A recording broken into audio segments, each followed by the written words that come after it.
Hello students, good morning. I am Vijay Bansal. Welcome to all of you on my YouTube channel Target with Anand Baisla. Students, we are starting chapter number 1st of chemistry, that is chemical reaction and equation for class 10th. So students, let us discuss physical change and chemical change. Physical और chemical change क्या होते हैं students? आप अपने surrounding में देखोगे कि आपके चारों तरफ का बहुत सारे चेंज होते रहते हैं, ठीक है। उन चेंज को केमिस्ट्री में दो पार्ट में डिवाइड कर दिया है। First one is physical change, second one is chemical change, ठीक है स्टूडेंट। अब ये फिजिकल चेंज और केमिकल चेंज होते क्या है?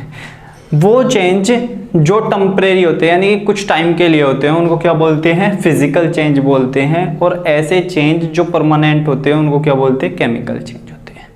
फॉर एग्जाम्पल, आपके पास वाटर है, ठीक है। उस वाटर से आपने क्या काम कर दिया? आइस बना दी।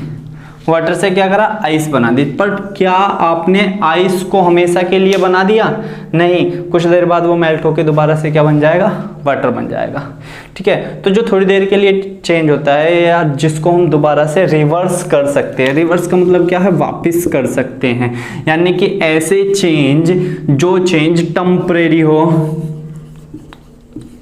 साथ के साथ रिवर्सिबल हो,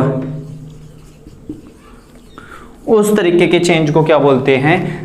फिजिकल चेंज। यानी कि ऐसे चेंज जो टेम्परेरी हो, टेम्परेरी मतलब कुछ टाइम के लिए हो, और जिनको से दोबारा वही चीज बन सकती है उनको क्या बोलते हैं हम? फिजिकल चेंज, ठीक है। स्टूडेंट, इसका एक एग्जांपल और समझ लेते हैं। एग्जांपल है कि आपके पास आयरन है, आपके पास आयरन है, और आयरन को आपने क्या कर दिया? हीट किया। हीट करने पे वो क्या हो जाता है? रेड कलर का हो जाता है। कैसा हो जाता है? रेड कलर का हो जाता है। कुछ देर बाद जब आप हीट का इफेक्ट खत्म कर दोगे तो वो जो उसका रेड कलर हुआ है वो दोबारा से उसके ओरिजिनल कलर में क्या है? आ जाएगा, ठीक है। तो ये भी क्या हो जाएगा स्टूडेंट्स आपका? इस तरीके के चेंज को भी क्या बोलेंगे आप? ठीक है, फिजिकल चेंज। आपने देखा कि जब आप आयरन को गर्म कर रहे हो तो वो लाल कलर का होगा, उस लाल कलर को आप दोबारा से रिवर्स कर सकते हो। यानी कि जिस चेंज को आप दोबारा से रिवर्स कर सकते हो वो सभी चेंज क्या होते हैं? फिजिकल चेंज होते हैं, ठीक है स्टूडेंट्स। तो यानी कि रिवर्स होने वाले चेंज को क्या बोलते हैं हम? फिजिकल चेंज बोलते हैं। और ये क्या होता है? टेम्परेरी चेंज होता है। यही यहां से इसकी हम डेफिनेशन भी लिख सकते हैं कि those change which are reversible और temporary are called physical change. तो आप इसके डेफिनेशन इधर लिख लोगे, ठीक है। साथ के साथ इनके डिफरेंस लिखते चले जाएंगे। नंबर 1 पॉइंट बना के इसकी डेफिनेशन लिख लोगे आप। Those change which are temporary और reversible are called physical change. तो ये क्या है? हमारे रिवर्सिबल है और क्या है? टेम्परेरी है। अब बात करते हैं हम किसकी? केमिकल चेंज की, कि केमिकल चेंज हमारे क्या होते हैं, ठीक है। केमिकल चेंज को डिस्कस करते हैं कि केमिकल चेंज क्या होते हैं। तो स्टूडेंट्स, केमिकल चेंज क्या है? ऐसे चेंज जो परमानेंट होते हैं और जिनको दोबारा से रिवर्स नहीं किया जा सकता उनको क्या बोलते हैं? Chemical change. यानी कि ये इरिवर्सिबल होते हैं। क्या होते हैं? इरिवर्सिबल, IRR, ठीक है। तो ये क्या होते हैं? इरिवर्सिबल। और ये क्या होते थे हमारे? रिवर्सिबल। ये क्या थे हमारे? टेम्परेरी। और ये क्या होते हैं? Permanent change, permanent change. जैसे फॉर एग्जांपल आपके पास एक पेपर है। क्या है आपके पास? एक पेपर है, और उस पेपर को क्या कर दिया आपने? बर्न कर दिया, उसको जला दिया। जलाने के बाद में क्या बन जाएगी? राख बन जाएगी, आस बन जाएगी, ठीक है। तो क्या आप उस राख को दोबारा से पेपर बना सकते हो? नहीं, ये परमानेंट राख बन गई। अब इसको दोबारा से हम इधर नहीं ला सकते। यानी कि ये परमानेंट बन गया, तो ये परमानेंट होता है और इसको रिवर्स नहीं किया जा सकता। यानी कि ये इरिवर्सिबल है। ये क्या है हमारा? इरिवर्सिबल है। तो इस वाले प्रोसेस की अगर हम डेफिनेशन लिखना चाहेंगे तो हम लिख लेंगे those process which are irreversible और permanent are called chemical change. Those change, process बोल दिया था, sorry. Those change which are irreversible और permanent are called chemical changes, ठीक है स्टूडेंट्स। चलो अब बात करते हैं कि ये तो हो गया आपका फर्स्ट पॉइंट, दोनों में डिफरेंस समझ में आ गया, डेफिनेशन लिख दी। अब सेकंड पॉइंट क्या है स्टूडेंट्स, यहाँ क्या होता है हमारा फिजिकल चेंज में कोई भी नया सब्सटेंस नहीं बनता है। जैसे फॉर एग्जांपल आप लोगों ने क्या काम करा, वाटर से क्या बनाई थी, आइस बनाई थी, ठीक है स्टूडेंट। अब आइस की बात करें तो आइस भी H2O होती है, H2O से रिप्रेजेंट करते हैं आइस को भी, और वाटर को भी H2O से रिप्रेजेंट कर रहे हैं। तो क्या कोई नया सब्सटेंस बना, नहीं बना। अगर मेरे पास क्या है, आयरन है, उस आयरन को मैं क्या कर रहा हूँ, गर्म कर रहा हूँ, तो उसका कलर रेड हो जा रहा है, पर वो ऐसा कोई है कि अगर लोहे को गर्म करेंगे तो उससे तांबा बन जाएगा, चांदी बन जाएगी, लोहा या सोना बन जाएगा। भाई लोहा है, लोहा ही रहेगा गर्म करने पे, ठीक है स्टूडेंट्स। यानी कि कोई नई चीज यहाँ नहीं बनती है, ठीक है। तो आप लिख लोगे no new substance is form, no new substance is form, कोई भी नया सब्सटेंस नहीं बनता है, no new substance is form. But अगर हम इधर की बात करते हैं तो यहाँ नया सब्सटेंस बनता है। जैसे हमारे पास पेपर था और पेपर को हमने जला दिया और जलाने के बाद में राख बन गई, आस बन गई, जो हमारा क्या है, एक नया सब्सटेंस है। तो यहाँ लिख लोगे आप सेकंड पॉइंट में new substance is form. Chemical change में क्या होता है, न्यू सब्सटेंस बन जाता है, ठीक है स्टूडेंट्स। आगे चलते हैं, चलो अब बात करते हैं हम थर्ड की, ठीक है। थर्ड पॉइंट की बात करते हैं। जो हमारा इस थर्ड वाला पॉइंट होता है, law of conservation of mass को फॉलो करता है। Law of conservation of mass क्या कहता है कि मास क्या होना चाहिए, conserve, mass can not be created not be destroyed, ठीक है। मास को ना तो हम पैदा कर सकते ना ही नष्ट कर सकते। यानी कि अगर हमारे पास 1 किलो पानी है तो उससे 1 किलो ही बर्फ बनेगी, ऐसा नहीं है कि 1 किलो पानी लेके उससे आधे किलो बर्फ बनेगी। यानी कि अगर हमारे पास 1 kg क्या है, वाटर है, तो उससे 1 kg ही आइस बनेगी। कितनी आइस बनेगी, 1 kg। ऐसा नहीं है कि 1 kg से उससे कम आइस उसमें बन जाएगी, ठीक है स्टूडेंट्स। और ना ही 1 kg से ज्यादा बनेगी। यानी कि 1 kg वाटर है तो 1 kg ही वो बनेगी। यानी कि जितना हम लेते हैं, जिसको हम लेते हैं उसको क्या बोलते हैं, रिएक्टेंट, और जो मिलता है उसे क्या बोलते हैं, प्रोडक्ट, ठीक है स्टूडेंट। तो आप लिख लोगे it follow law of conservation of mass, it follow law of conservation of mass. जितना मास पहले होता है उतना ही मास बाद में है। बट स्टूडेंट्स आपको यहाँ एक बात याद रखनी है कि यहाँ law of conservation of mass follow हो भी सकता है और नहीं भी हो सकता है। ऐसा क्यों है, ऐसा इसलिए है क्योंकि हमने 9th क्लास में पढ़ा था, आइंस्टीन ने समझाया था कि जो हमारा मास होता है वो एनर्जी में बदल जाता है। E=mc² से हमने इस चीज को समझा था 9th क्लास में। फॉर एग्जाम्पल देखो, तुम अपने घर में इस चीज को देख सकते हो कि अगर आप खाना बनाने के लिए लकड़ी का यूज कर रहे हो और आपने 5 किलो लकड़ी ली और उसको अपने जो भी उसके लिए बनाया हुआ है चूल्हा वगैरह, उसके अंदर जब आप लकड़ी को जलाते हैं तो 5 किलो लकड़ी से 5 किलो राख नहीं मिलती। राख क्या होती है, कम होती है, ठीक है। क्यों, क्योंकि जो हमने लकड़ी जलाई थी उसमें कुछ तो राख बन गई और कुछ हीट क्या है, एनर्जी, कुछ एनर्जी की फॉर्म में निकल गया। यानी कि यहाँ जो मास शुरू में होता है लास्ट में मास क्या होता है, कम। यानी कि अगर आपके पास कुछ पेपर हैं और उन पेपर में 1 किलो वजन है तो क्या इससे मिलने वाली राख 1 किलो की होगी, नहीं होगी। राख क्या होगी, कम होगी, क्योंकि कुछ जो वजन है वो हमारा एनर्जी में कन्वर्ट हो गया। बट अगर कोई चेंज ऐसे हो रहा है, कोई भी चेंज इस तरीके से हो रहा है कि वहां हमारी हीट नहीं निकल रही है, वहां हमारी हीट नहीं निकल रही है, तब वहां लॉ ऑफ कंजर्वेशन फॉलो होगा। यानी कि हीट निकलेगी तो मास कम हो जाएगा, बट अगर हीट नहीं निकले तो मास सेम रहेगा। यानी कि ये ऐसी कंडीशन है कि ये रूल फॉलो हो भी सकता है और नहीं भी। तो आप लिख लोगे इट मे और may not be follow law of conservation of mass.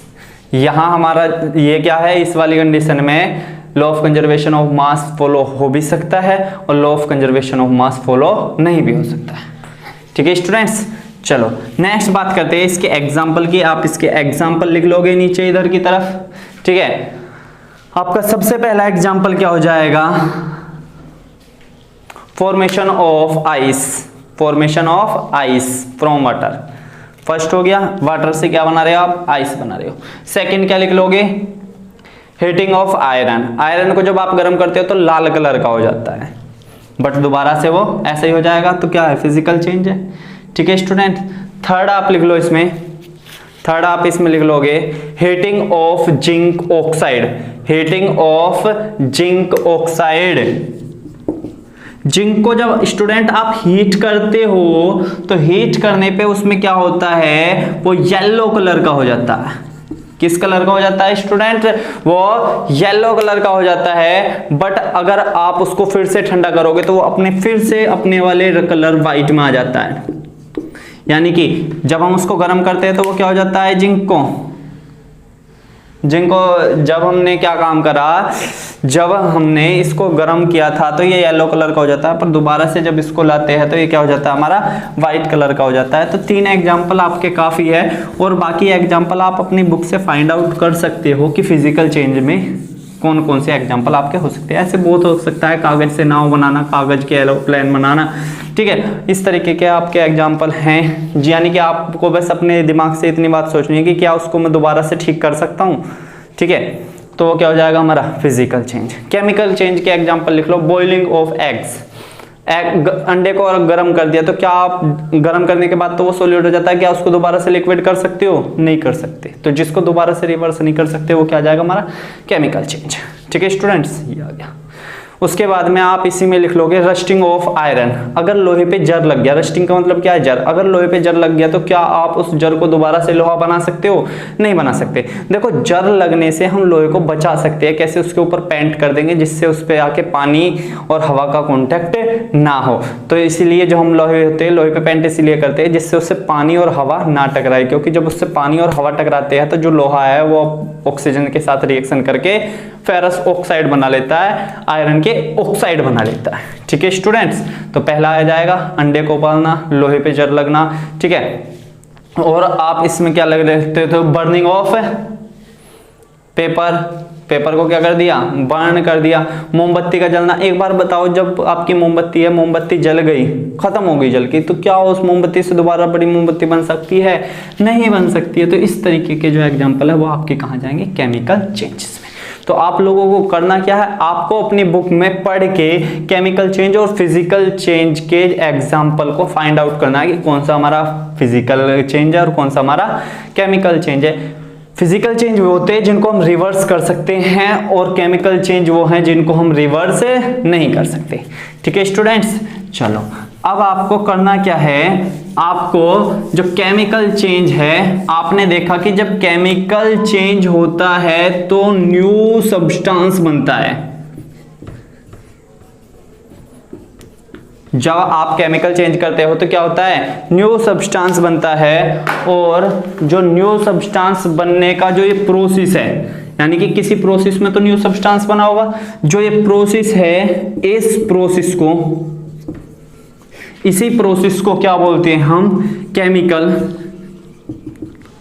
Reaction बोलते हैं।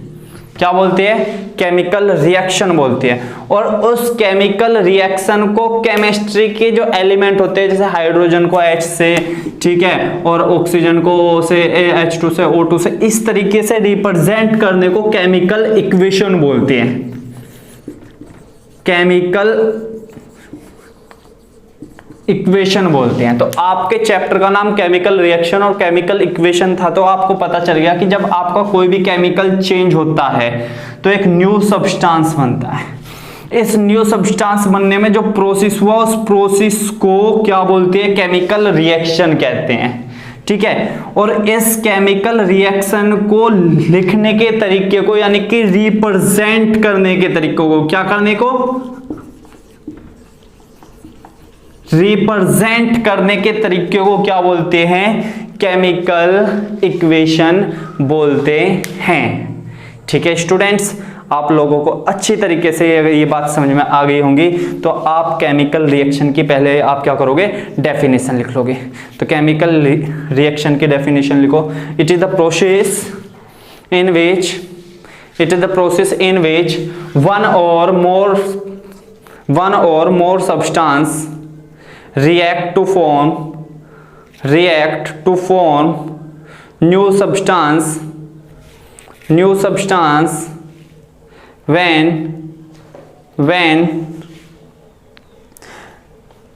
chemical change take place, when chemical change take place। when chemical change take place. It is the process when it is the process in which one or more substance react to form new substance when chemical reaction take place. ठीक है students, तो जो हमारी chemical reaction होती है वो हमारी क्या होती है, वो हमारी दो तरीके की होती है स्टूडेंट। केमिकल जो इक्वेशन होती है हमारी, ये हम देखो केमिकल रिएक्शन समझ में आ गया। एक ऐसा प्रोसेस, देखो इसको एग्जांपल से समझते हैं। जब अभी तो हमारी एशियन पेंट और ये नैरोलैक पेंट वगैरह चल गए, जो पुराना जमाना था उसमें क्या होते थे, कली के छोटे छोटे कट्टे आते थे जिन्हें चूना बोलते हैं, चूना, लाइम सोडा। ठीक है, तो क्या होता थे, कली के छोटे छोटे वो लाते थे, खड़िया टाइप के वो होते थे कट्टे, उनको पानी में डालते थे। जब पानी में डालते थे तो उसमें से आग निकलने लगती थी ऐसे, उसमें ना बहुत ज़्यादा वो अपने आप ही पानी में डालते ही ऐसे ऐसे खदके लगते थे उसमें पूरे। ठीक है, उसमें से बहुत ज़्यादा हीट प्रोड्यूस होती थी। तो जो उसके अंदर अब रिएक्शन चल रही है ना, जो उसके अंदर अब प्रोसेस चल रहा है, उस प्रोसेस को हम केमिकल रिएक्शन के बोलेंगे कि भाई इसके अंदर अब क्या चल रहा है, इसके अंदर अब केमिकल रिएक्शन चल रही है। ठीक है, बोलने की बात है कि इसके अंदर क्या चल रहा है, केमिकल रिएक्शन हो रही है। और उस केमिकल रिएक्शन में हो क्या रही है कि जो आपके पास चुना है CaO, वो कन्वर्ट हो रहा है CaOH के होल ट्वाइस में। क्या हो रहा है, CaO लाए थे, ये होती है कली जिससे हम पेंट करते थे ना पुराने जमाने में। ठीक है, जो पुताई करते थे वो ये चूना होता था CaO, कैल्शियम ऑक्साइड। ठीक है, और जब आप इसमें क्या करते थे, पानी मिला देते थे यानी कि H2O मिलाते थे, तो इसमें अपने आप इसमें से क्या निकलने लगते थे, भाप निकलने लगती थी। और थोड़ी देर बाद में ये रिएक्शन अपने आप शांत हो जाती थी, और जो आपके पास बच जाता था व्हाइट वाला, वो जिससे पेंट करेंगे, वो आपका क्या होता था, कैल्शियम हाइड्रोक्साइड बचता था। ठीक है स्टूडेंट, तो उसके अंदर जो रिएक्शन हो रही थी उसको क्या बोलते हैं, केमिकल रिएक्शन। बट उस केमिकल रिएक्शन को हमने क्या काम कर दिया, एक इक्वेशन में लिख दिया ऐसे। ठीक है, उस रिएक्शन को हमने ऐसे रिएक्शन में लिख दिया, तो उसे बोलते हैं केमिकल इक्वेशन। यानी कि उसके अंदर जो प्रोसेस हो रहा था उसको रिप्रेजेंट कर दिया केमिस्ट्री के टर्म में, उसे क्या बोलते हैं हम, केमिकल इक्वेशन। ठीक है स्टूडेंट्स, तो आपने केमिकल रिएक्शन की डेफिनेशन लिख ली। अगर आपको केमिकल इक्वेशन की डेफिनेशन लिखनी है तो केमिकल इक्वेशन की डेफिनेशन में आप लोग लिख लोगे, it is representation of process of chemical reaction. Chemical reaction का जो प्रोसेस हुआ था उसको रिप्रेजेंट करना है। केमिकल प्रोसेस जो हुआ था हमारा, देखो जो हमारी केमिकल रिएक्शन हुई थी उसको रिप्रेजेंट कर दिया किसमें, इक्वेशन से। और इस इक्वेशन को नाम क्या दे दिया,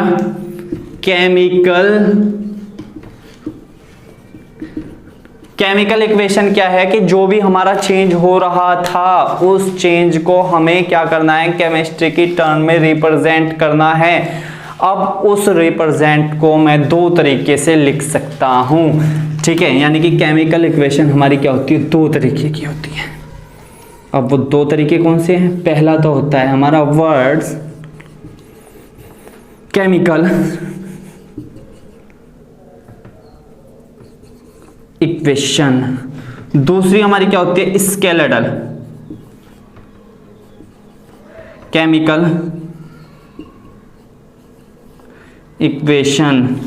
एक तो होती है हमारी क्या, एक होती है हमारी वर्ड्स केमिकल इक्वेशन, दूसरी होती है हमारी स्केलेटल, ठीक है, केमिकल इक्वेशन। अब ये वर्ड्स केमिकल इक्वेशन क्या होती है कि हम कोई इक्वेशन को इस तरीके से रिप्रेजेंट करें, किसी भी इक्वेशन को ऐसे रिप्रेजेंट करें कि उसमें आप उसका नाम लिखोगे किसमें, इंग्लिश अल्फाबेट में। कैसे लिखोगे, इंग्लिश अल्फाबेट में। जैसे आपने क्या काम किया, आपने पानी लिया, पानी का मतलब वाटर, तो आपने उसको वाटर ले लिखा, H2O ना लिखा। वर्ड्स का मतलब क्या है, पानी को हम वाटर ले, वाटर को वाटर लिखेंगे, ठीक है, H2O नहीं लिखेंगे, वाटर को वाटर लिखेंगे।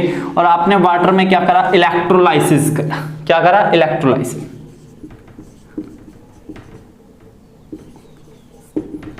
उसका इलेक्ट्रोलाइसिस कर दिया तो उसमें से क्या कर दिया, हाइड्रोजन निकल ली। प्लस वाटर निकल गया। तो आपने क्या काम करा, ऐसे लिखा वाटर, और वाटर का क्या कर दिया, इलेक्ट्रोलाइसिस। इलेक्ट्रोलाइसिस का मतलब क्या होता है भाई, बहुत सारा पानी लिया और बहुत सारे पानी में क्या काम किया, एक हाई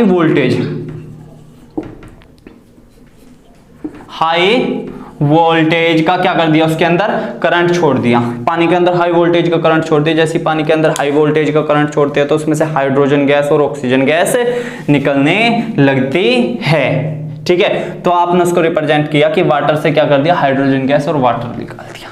ठीक है स्टूडेंट्स, तो इस तरीके की जो हमने इक्वेशन बनाई तो वो वर्ड्स को, इंग्लिश के वर्ड्स को लिख दिया। तो इस तरीके की इक्वेशन को क्या बोलते हैं हम, वर्ड्स केमिकल इक्वेशन।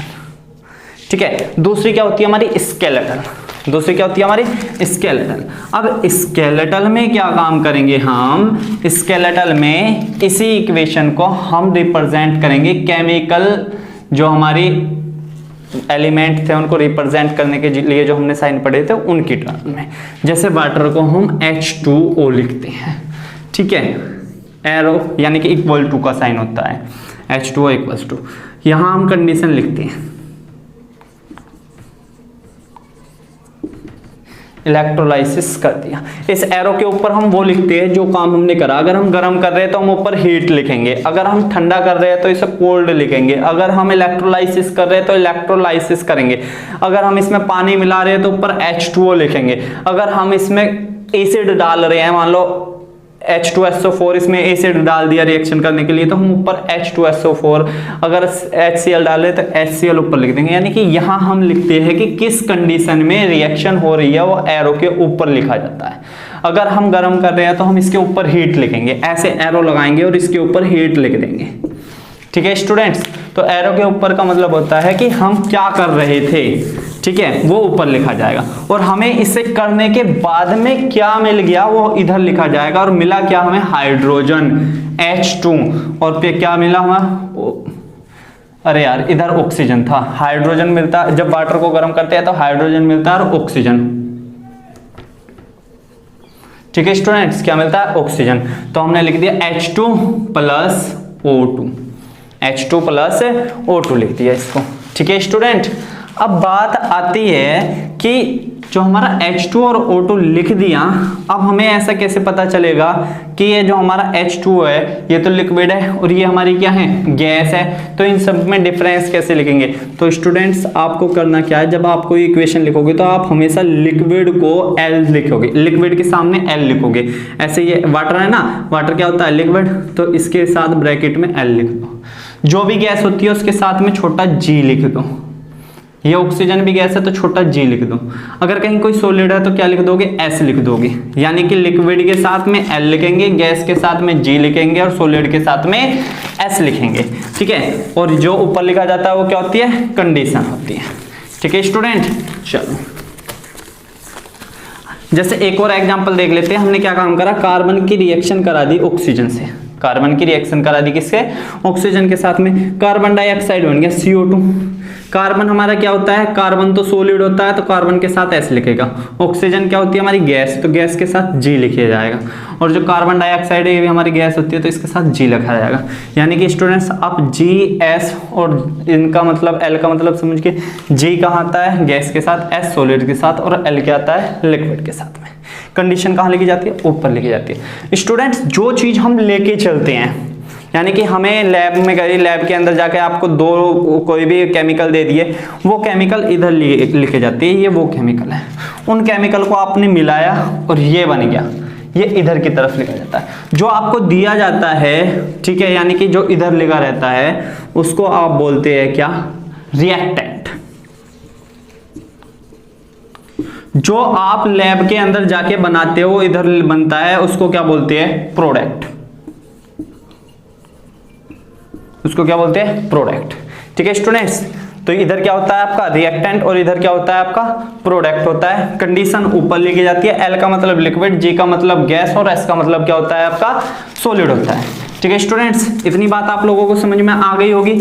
तो आपने देखा कि हमारी जो इक्वेशन होती है वो दो तरीके की होती है, एक तो होती है वर्ड्स और दूसरी होती है स्केलेटल। वर्ड्स वाली जो इक्वेशन होती है स्टूडेंट्स वो आपकी इंपॉर्टेंट नहीं है, आपकी जो इंपॉर्टेंट इक्वेशन होती है वो होती है सेकंड वाली, कौन सी, स्केलेटल। तो हम स्केलेटल इक्वेशन को ही इधर डिस्कस करेंगे।